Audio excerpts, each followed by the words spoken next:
como é que você se define politicamente? Politicamente, eu me defino como social-democrata. Eu sou muitas vezes identificado com uma pessoa de direita porque eu vejo problema na gestão estatal, principalmente no Brasil. Então, no tema de regulação, de intervenção do Estado direto na economia, do intervencionismo direto do setor público no funcionamento dos mercados, nessa esfera eu me considero mais liberal. Então, eu prefiro que a regulação do setor público no funcionamento direto dos mercados seja mais leve. Mas eu nunca tive nenhum problema com a outra dimensão, que é por isso que me faz eu achar faz eu me considerar um social-democrata, que é carga tributária, progressividade da estrutura de impostos e oferta de serviços públicos universais de boa qualidade para atender as pessoas. Isso nunca foi alguma coisa que eu discordasse, que eu não apoiasse o tempo todo. Fernando, conte uma coisa, como que você se define politicamente? Bom, em primeiro lugar, como um libertário. Eu sou uma pessoa muito comprometida com a liberdade, em todos os planos. Eu, na academia, sou a favor de pluralismo, sou a favor de discutir todos os pontos de vista, não tenho preconceito de ler livros conservadores, muito pelo contrário, tenho muito prazer em conhecer os argumentos contrários à minha posição inicial, até para aprender com eles e sofisticar a minha defesa do que eu penso. Então, eu sou um libertário. Agora, do ponto de vista que você colocou, eu vou um pouco além da social-democracia. Mas eu sou uma pessoa que vou além da social-democracia num aspecto. Para mim, a questão do acesso a determinados bens, o quão fácil é você ter acesso a eles, crédito, terra, acesso a meios de produção, né? Formas alternativas de organização da produção. Isso é uma agenda que se confunde com preocupações socialistas desde sempre. É uma preocupação genuinamente socialista. Então, para mim, o fundo público da social-democracia, que redistribui riqueza, é essencial para o funcionamento do próprio sistema capitalista, né? O capitalismo aprendeu com a social-democracia nesse sentido. Mas eu acho que tem uma agenda que deveria voltar a ser tema de debate e que vai envolver tributação de superheranças, vai envolver aquele mínimo que você vai oferecer para as pessoas se desenvolverem enquanto cidadãos, não desprovê-los dos meios de produção. Enfim, eu acho que essa agenda é uma agenda que preocupou originalmente o pensamento socialista e que deveria nos preocupar hoje também. Até para a gente poder falar de mérito com alguma propriedade, né? Porque, efetivamente, nas situações atuais, as condições iniciais de decolagem são tão desfavoráveis para a maioria que eu não deixaria de considerar esse aspecto. Então, nesse sentido, eu vou um pouco além da social-democracia. Em relação à liberdade, acho que estamos todos de acordo de que a democracia é um valor insuperável. Eu acho que é perfeitamente possível enfrentar as questões climáticas com mecanismos de mercado. Tributação, acho que é fácil. Acho que isso é o mais fácil. O que é difícil? São duas coisas que são muito difíceis. A primeira delas é a questão da coordenação internacional, porque é um problema que afeta o globo como um todo e os governos são estruturas que respondem à sua constituição, à sua população. Ou seja, você não tem estruturas supranacionais de decisão. Então, a gente vai ter que conversar muito para chegar num acordo. O segundo problema associado à questão ambiental é que o combate à deterioração do meio ambiente ele é ruim ele agrava o problema da desigualdade. Ou seja, na hora que você começa a utilizar mecanismos para desestimular as pessoas a consumirem bens e serviços com alto conteúdo de emissão de carbono, você vai afetar muito mais as pessoas mais pobres. Então, tem que se fazer conjuntamente com as políticas de mitigação e de estímulo a utilizar ao uso de tecnologias alternativas, tem que fazer políticas compensatórias distributivas, e aí o desafio começa a ficar muito complicado. Eu diria que os socialistas do século XIX foram os primeiros intelectuais a colocarem essa questão. A economia clássica socialista, ela entendia o processo de acumulação capitalista como um fim em si mesmo. Eles diziam assim, o grande problema do capital é que ele é um sujeito automático que se autovaloriza. O objetivo dele não é a satisfação das necessidades, mas é a própria produção. Então, desse ponto de vista, eu acho que os mecanismos de constituição do fundo público, tributação versus destinação de recursos públicos para, entre aspas, mitigar efeitos destrutivos sobre o meio ambiente, eu acho insuficientes. Quer dizer, a gente tem que também pensar num sistema produtivo como um todo para verificar de que forma nós podemos tornar mais racional a vida humana, né? E o que nós vamos priorizar. Samuel, nós tivemos uma grande crise em 2008, né? Uma crise como há muito tempo não se via. O que você acha? Que é mais uma crise recorrente, que é uma crise que vai ser de novo superada, ou que é uma crise que poderia trazer algumas reflexões sobre reformas importantes que deveriam ser feitas em função do muito de sofrimento que o sistema acaba gerando em função da sua falta de organização interna, da sua falta de mecanismos de controle interno sobre movimentos especulativos, por exemplo. A crise de 2008 foi uma crise do neoliberalismo, não há nenhuma dúvida a esse respeito.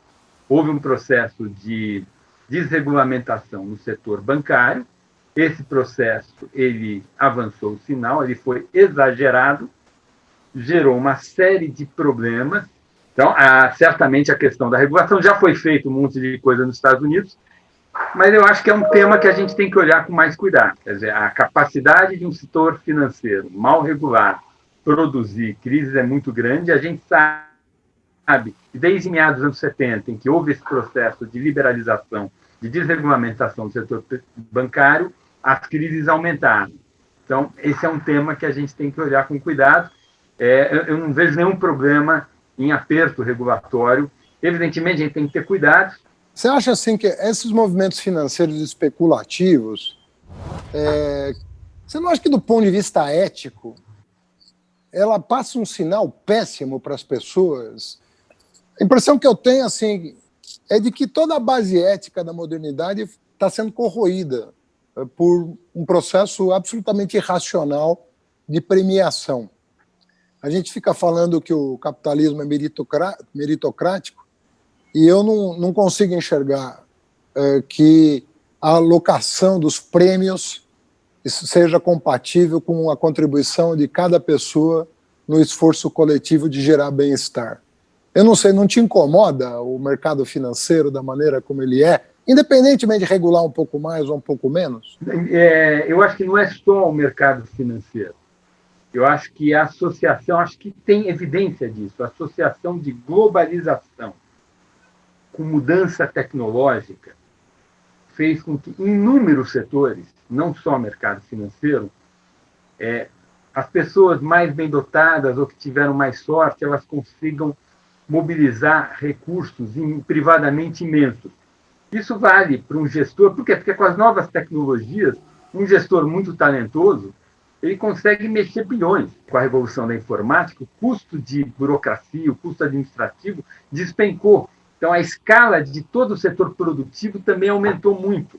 E, portanto, todos os gestores que fazem a gestão dos negócios, os CEOs, CFOs, passaram a ter uma remuneração que é 2 ou 3 ordens de grandeza maior do que era há 60 anos atrás. Isso vale para o mercado financeiro, vale para os CEOs do setor real, mas também vale para esportista. A quantidade de dinheiro que um Neymar ou que um Messi da vida ganha hoje é um múltiplo do que o Pelé ganhou no tempo dele. E não é porque o Messi é melhor do que o Pelé. É porque hoje o mundo para domingo à tarde para ver o Messi ou o Neymar jogar. O que tem isso? É tecnologia com globalização. Será que é justo essa concentração nesse meio, né, dessa dimensão? Eu confesso que acho que não. Eu sou mais social-democrata, ou seria mais rawlsiano, do ponto de vista de um princípio da justiça. É difícil de implementar, mas eu sou totalmente favorável a uma agenda de aumentar a tributação sobre a renda nas pessoas físicas das altas rendas. Sobre a herança, por exemplo. Também acho, faz todo sentido. A gente sabe que sobre a herança é muito mais difícil do que sobre a renda. A renda é um fato gerador mais fácil da gente tributar. Mas, em princípio, eu acho, para mim, o imposto sobre herança faz todo sentido do ponto de vista ético. Tem a questão... Estou vendo que você é um pouco socialista, Samuel. Estou sentindo Será? isso aqui. Fernando, como que você vê o liberalismo no Brasil? Eu acho que no Brasil nós não temos propriamente uma prática liberal. E nunca tivemos. O Brasil, historicamente, ele é a combinação de duas tradições nefastas, que é um Estado pré-moderno, que não se emancipou, portanto, da esfera privada, combinado com escravidão. Essa é a nossa formação. Um tipo de escravidão também muito mais cruel do continente. Não garantiu para os negros libertos nenhuma condição de se inserir dignamente na sociedade. Não ofereceu aquilo que é básico. Educação, crédito e terra é base de qualquer processo de desenvolvimento inclusivo. Então, na verdade, nós estamos diante de um atraso histórico enorme e existe uma agenda de modernização que é comum a todas as pessoas civilizadas, que não aceitam o tamanho da injustiça que o Brasil gerou. Reforma agrária é uma agenda liberal, isso não é uma agenda revolucionária, chama reforma por isso. Educação pública de qualidade é uma agenda liberal. Os socialistas jogaram mais peso nisso, mas não é uma agenda que devia nos dividir. A questão do acesso a crédito para garantir que uma pessoa desprovida de meios de produção possa, a partir da sua criatividade e da sua capacidade de iniciativa, gerar riqueza, isso tudo devia fazer parte de uma agenda de modernização comum, de liberais, social-democratas e socialistas. Mas no Brasil nós não temos sequer essa agenda constituída. Na verdade, o atual estado de coisa é culpa de um atraso que se repõe no Brasil, né? Que se repõe a cada ciclo político. Por isso que a gente sempre fala que a nossa modernização é sempre conservadora. Esse aumento de desigualdade a níveis muito elevados pode colocar em xeque a liberdade democrática, a democracia como um mecanismo de escolha de iguais a respeito das políticas. Como você vê esse tema? A gente quer uma sociedade estável, próspera, né? Que ofereça oportunidades para as pessoas, que garanta um enxoval mínimo para as pessoas. E eu vejo que a posição relativa entre as pessoas de uma mesma sociedade conta para fins de bem-estar. Quer dizer, você não avalia o bem-estar de uma pessoa só a partir do acesso que ela tem a bens e serviços. Você avalia também esse bem-estar do ponto de vista do N-1 indivíduos dessa sociedade, o que acontece na vida deles. Eu acho que a questão relativa, ela conta e ela estressa o ambiente social e político de uma maneira geral. Mas se a gente quer uma democracia, né, a economia tem que ser um elemento a ser considerado para a estabilidade do regime. Eu acho que a quantidade importa. Então, talvez eu não teria a desigualdade de renda, não me incomodaria muito, mas acho que a partir de uns certos níveis, ela incomoda. Então, eu acho que a partir de certos níveis, a redução da desigualdade pode perfeitamente ser objetivo em si. Eu só não acho que esse é um tema relevante para temas brasileiros. Acho que o Brasil não é um país cujo problema nosso esteja associado a poucas políticas de combate à desigualdade. A gente tem um monte de políticas de combate à desigualdade, a gente tem muito mais do que países do nível de renda nosso. Onde a gente falha flagrosamente são nas políticas de igualdade de oportunidade. E eu acho que esse tipo de promoção de debate, tornar isso público, é um ato pedagógico de civilidade. A gente precisa sair